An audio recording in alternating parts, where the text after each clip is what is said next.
Welcome to another Doctors Express Medical Minute. Hi, I'm Dr. Thomas Brown, the Medical Director for Doctors Express of West Hartford and Danbury, Connecticut.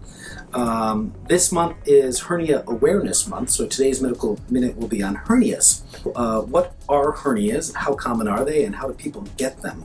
So hernias are when folks have a bulge, usually in men, but also in women. They have a bulge in their groin that may or may not be tender or painful. They're very common. Men in particular have approximately a 27% lifetime risk of having a hernia at some point. In women, it's much less common. About 3% or so of women will get a hernia over their lifespan. Now, I'm talking about common hernias, what we call inguinal hernias. There are other types of hernias which we won't address today.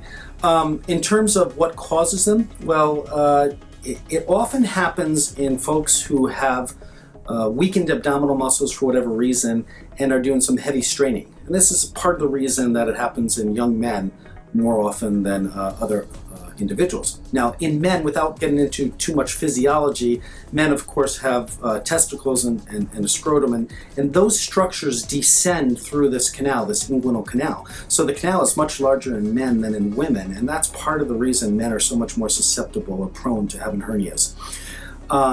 In terms of what we need to do about hernias, most of the time hernias don't cause problems. People can have them their entire life. When they do cause pain, though, then that's a problem. That's a concern that complications may have arisen. So most hernias are what we call reducible. You can take your finger or you can lie down in bed, and due to the effects of gravity, the bulge in the groin will actually disappear, which means that the intestinal contents actually go back in to the abdominal cavity, the correct location.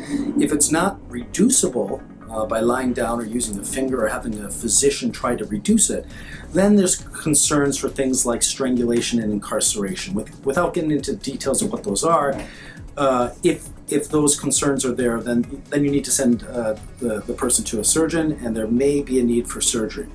In terms of screening and diagnosis, if you're concerned you have an abdominal pain or pelvic bulge or pain, you want to see your physician. He or she will do an exam. They'll use their finger and they'll see if there's a bulge in your scrotum or in your groin, and they'll see if it's reducible or not. If the exam doesn't give them the answer, they can do an ultrasound, a very cheap, inexpensive test that can tell you the same day whether a hernia is present. And then in terms of treatment, it's actually, as I said, it's fairly something that you can watch for years and years without need for treatment. But if it's causing pain, we generally refer folks to surgeons. They can do a very simple laparoscopic surgery, very, very safe. So if you have any concerns about hernias, it is Hernia Awareness Month. Here at Doctors Express, we're happy to see you. So please come in. We can help answer your questions. This has been another Medical Minute from Doctors Express Urgent Care, with locations in Danbury, West Hartford, Bridgeport, Stamford, and Hartsdale, New York.